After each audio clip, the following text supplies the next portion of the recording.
एक बार फिर से आप सभी का स्वागत है स्टार भारत न्यूज 24 में। मैं शराफत सेठी। आज हम बात करेंगे ऐसी शख्सियत से जो कि हमारे साथ मौजूद हैं। समाजवादी पार्टी के जिला महासचिव एडवोकेट बिलाल सेठी साहब से हम मुलाकात करेंगे और जानेंगे कि समाजवादी पार्टी में क्या हलचल चल रही है और इलेक्शन को लेकर क्या तैयारियां समाजवादी पार्टी कर रही है। और आज इन्होंने एक प्रेस कॉन्फ्रेंस भी की थी, उसके बारे में भी हम जानकारी करेंगे। तो मुझे बताइए बिलाल जी, आज जो प्रेस कॉन्फ्रेंस हुई थी आपकी, वो किस चीज को लेकर प्रेस कॉन्फ्रेंस?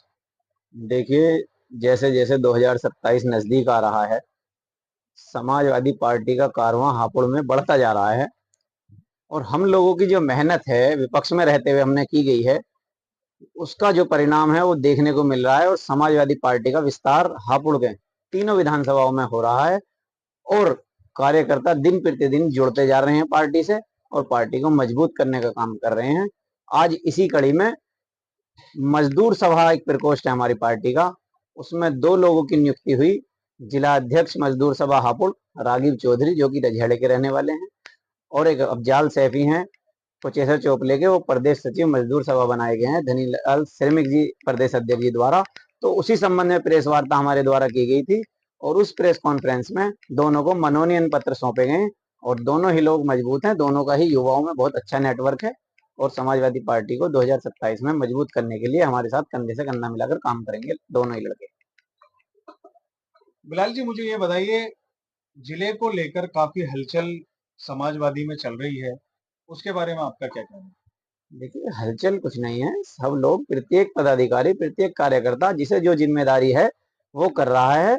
मैं महासचिव हूँ यहाँ समाजवादी पार्टी का, और बूथ स्तर तक सब कार्यकर्ता लगे हुए हैं। हलचल पार्टी में होती रहती है, और सब लोग अपने जो है, जो जिसकी जिम्मेदारी है वो काम कर रहा है उसी जिम्मेदारी से।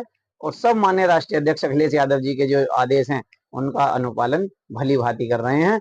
मैं गारंटी के साथ आपसे कह देता हूँ, तीनों विधानसभा 2027 में हम यहाँ से जीतने वाले हैं। और माननीय राष्ट्रीय अध्यक्ष जी 2027 में अखिलेश यादव जी मुख्यमंत्री बनने जा रहे हैं।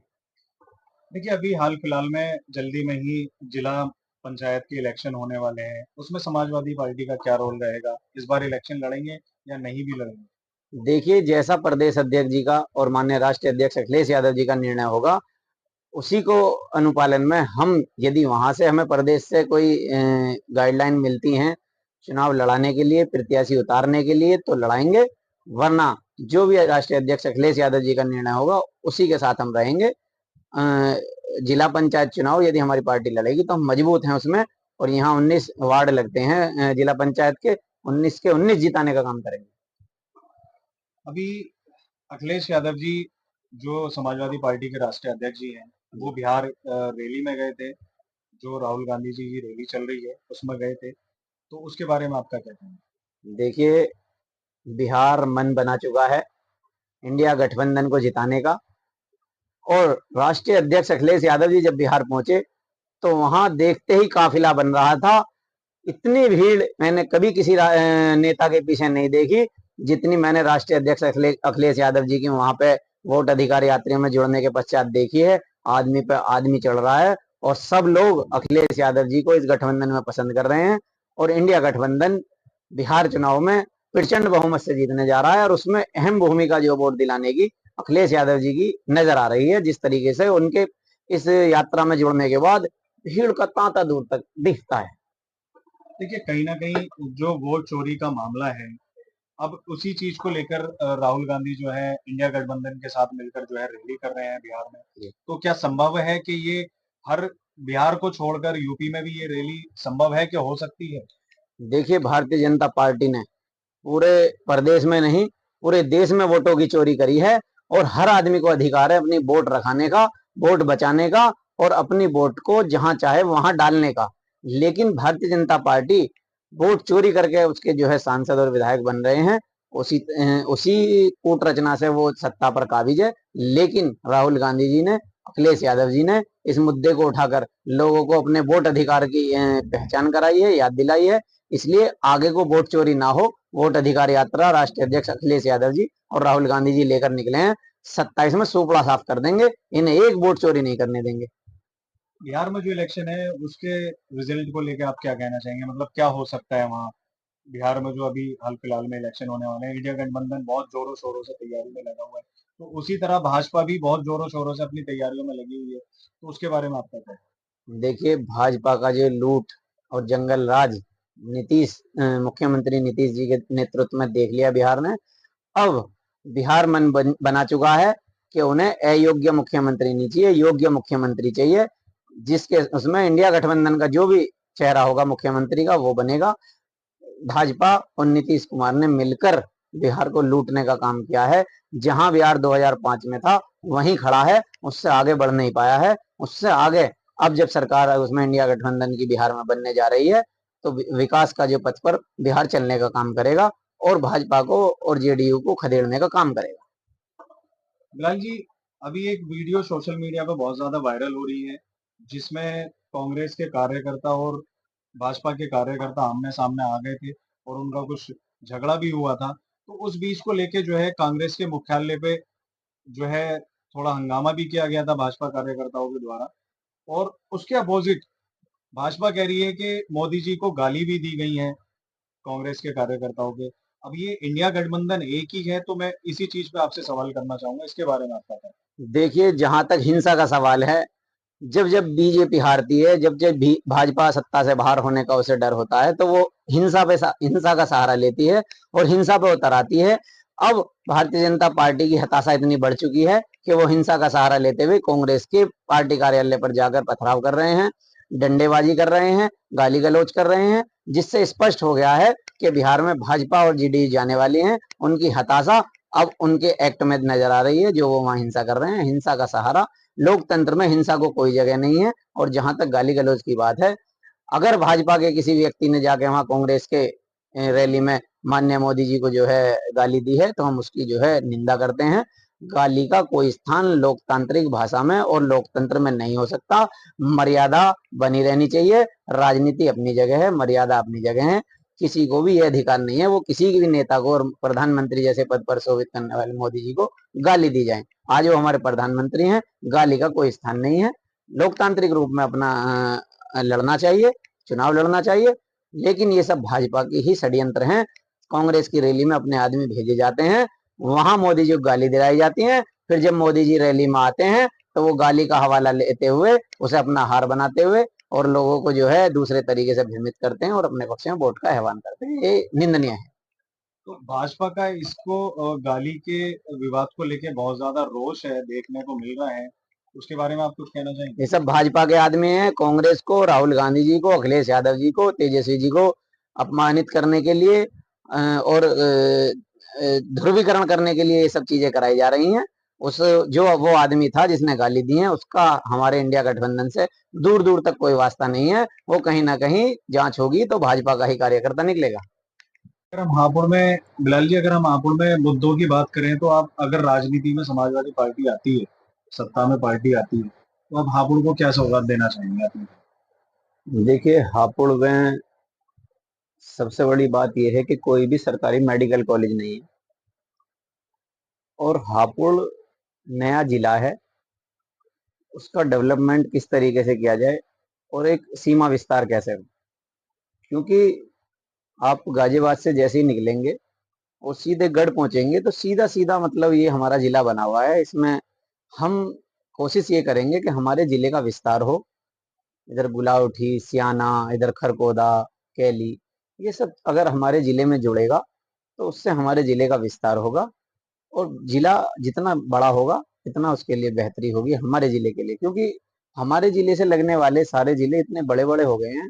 बुलंदशहर का आदमी, मेरठ का आदमी, अमरोहा का आदमी, ये सब इतने बड़े बड़े जिले इससे लगे हुए हैं और हापुड़ छोटा सा जिला है, तो इसका जिले का विस्तार होगा। दूसरी बात यह है कि जो कचहरी है वो एक कंजेस्टेड एरिया में इस समय है। हमारी यदि सरकार आती है तो जो नई कचहरी की जमीन है वहां जल्द से जल्द बिल्डिंग बनवाने का जो काम है वो कराया जाएगा, ताकि आने वाले फरियादियों के लिए सहूलियत रहे और यहाँ शहर के जाम से भी मुक्ति दिलाई जाए। और भी जो स्टेडियम है, खेल कूद का विषय है, चिकित्सा का विषय है, और बहुत सारे डिपार्टमेंट हैं। जैसे हमारे यहाँ पासपोर्ट डिपार्टमेंट भी अभी तक हापुड़ का अपना नहीं है। गाजियाबाद या अन्य जिले में जाकर हमें जो है पासपोर्ट का काम कराना पड़ता है। तो जिले का विस्तार करा जाएगा और जो सुविधाएं हमारे इस जिले में नहीं है उन्हें लाने का काम करा नहीं, अगर जैसे कि हम बात करें कि मेडिकल कॉलेज की, जाएगा। तो अभी तक जिले में सरकारी मेडिकल कॉलेज नहीं है, सब प्राइवेट हैं, उसके बारे में आपका क्या? हाँ, यही ऐसा है, जो गरीब व्यक्ति है या मध्यम वर्ग भी है, वो इन अस्पतालों का जो यहाँ बने हुए हैं प्राइवेट सेक्टर के, उनमें इलाज नहीं हो पाता है और लूट खसोट इतनी है कि मरीज को सही इलाज तो दे ही नहीं पाते हैं, ऊपर से उसको घर बिकने की नौबत आ जाती है अगर वो 10 दिन 15 दिन अच्छे इलाज के लिए वहां पे चला जाएगा। तो सरकारी जो मेडिकल कॉलेज होंगे तो उससे बच्चे को पढ़ाई की भी, जो हमारे जिन बच्चों का हापुड़ से सिलेक्शन होता है डॉक्टरी लाइन में, वो अन्य जिलों में जाकर वहां पे पढ़ते हैं, उन्हें यहीं पे सुविधा मिलेगी और हम लोगों को सस्ता चिकित्सा सेवा मिलने में हम लोगों को आसानी रहेगी। हमें इन प्राइवेट सेक्टर के जो बने हुए अस्पताल हैं इनमें ठोकरें नहीं खानी पड़ेगी। नहीं, जैसे कि अभी आपने अपनी बात में कहा था कचहरी को लेकर, तो कचहरी का तो जो केंद्र सरकार ने पैसा भी आवंटित कर दिया गया है, लेकिन अभी तक कार्य शुरू नहीं हुआ, उसका क्या रीजन है? उसके बारे में कुछ कहेंगे आप? देखिए, सरकार में केंद्र का नहीं, इसमें राज्य का ही है सब। अब जो है, जो पैसा हमारा आया था सरकार से, वो रजिस्ट्री न्याय विभाग के नाम हो गई है, जनपद न्यायालय के नाम जमीन भी हो गई है। अब तो इसका नक्शा बनकर और पैसा जो अलॉट होना है बिल्डिंग के लिए और जो टेंडर छूटना, वो प्रक्रिया रह रही है। अगर सरकार चाहे और तत्परता से इसे ले, जिस तरीके से मुख्यमंत्री पीछे आए थे, कह गए थे बहुत अच्छी इंटीग्रेटेड कचहरी बना के देंगे, उस पर अभी तो कोई अमल हुआ नहीं है। अगर सरकार चाहेगी तो अमल में अगर लाए तो ठीक है, वरना 27 में हमारी सरकार आएगी। हम हमारी प्राथमिकता जिले को बेहतर से बेहतर व्यवस्था दिलाना रहेगा और हम लोग, हमारे मुख्यमंत्री अखिलेश यादव जी 2027 में बनने जा रहे हैं, उनसे इस जिले का बेहतर से बेहतर विकास कराने के लिए काम कराएं। देखिए, जैसे कि अभी लोकसभा इलेक्शन जो हुआ था, उसमें इंडिया गठबंधन नहीं जीत पाया था। तो अभी आगे का वो, जैसे कि इलेक्शन हुआ था, उससे जीत नहीं पाए थे। अब आगे का विधानसभा का इलेक्शन आने वाला है, तो उससे क्या सीख ली है समाजवादी पार्टी ने? देखिए, मैं आपको बता दूं, हमारे जिले की अपनी कोई लोकसभा सीट नहीं है। जो गाजियाबाद है वो हापुड़ धोलाना, उसमें आती है एक विधानसभा सीट हमारी, और जो हापुड़ सदर की सीट है विधानसभा की, वो मेरठ वाली में आती है और गढ़ अमरोहा में चली जाती है। तो जो लोकसभा सीट हमारे यहाँ पे लग रही हैं, जैसे गाजियाबाद लोकसभा थी वो धोलाना में लग रही है, तो धोलाना से भी हम जीत के गए हैं। और जो मेरठ हापुड़ लोकसभा सीट है, उसमें जो हापुड़ विधानसभा लग रही है हमारी लोकसभा में वो, और हापुड़ विधानसभा से हमने यहाँ से सुनीता वर्मा को जिता कर भेजा है। तो आने वाला समय स्पष्ट है कि इन तीनों विधानसभाओं में हमें स्पष्ट जनादेश मिलने जा रहा है, बहुमत मिलने जा रहा है। जिस तरीके से लोकसभा चुनाव में हमने अपनी अपनी विधानसभा जिताकर भेजी है, इसी का परिणाम ये होगा कि 27 में भी हम हापुड़ सदर, धौलाना और गढ़ विधानसभा को जिताकर भेजने का काम करेंगे। आप अभी नतीजे निकाल कर देख लीजिए, हापुड़ विधानसभा के और धौलाना के, इनमें हमने अपनी अपनी लोकसभा सीट से प्रत्याशी जिताकर भेजा है। वो अपने क्षेत्र में नहीं जीत पाए, अलग बात है, लेकिन हापुड़ से बहुत अच्छे परिणाम मिले हैं। नहीं, जैसे कि हम बात करें, अब इलेक्शन 2027 का आने वाला है और सभी पार्टियों ने अपनी तैयारियां भी शुरू कर दी है इलेक्शन को लेके। जी। तो अभी अगर हम बात करें, तो जैसे कि हापुड़ जिले में 3 सीटें हैं। हम्म। एक धोलाना सीट है, एक हापुड़ की सीट है और एक गढ़ की सीट है। तो क्या लगता है कि इंडिया गठबंधन आपके जो है, सपा कितनी सीट यहाँ से रिजर्व करेगी? देखिए, अभी तो गठबंधन होंगे और गठबंधन होकर तय किया जाएगा कौन सीट किस पर जा रही है। तो अगर प्रत्याशी कोई भी रहे, गठबंधन का प्रत्याशी रहेगा, तीनों सीट पर जीतना स्पष्ट है। जनता भाजपा से तंग आ चुकी है। भाजपा के लोग, नेता किसी को कुछ न्याय नहीं दिला पा रहे हैं और जिले में पुलिस का राज चल रहा है, नेता कुछ कर नहीं पा रहे हैं, इसलिए जनता त्रस्त है।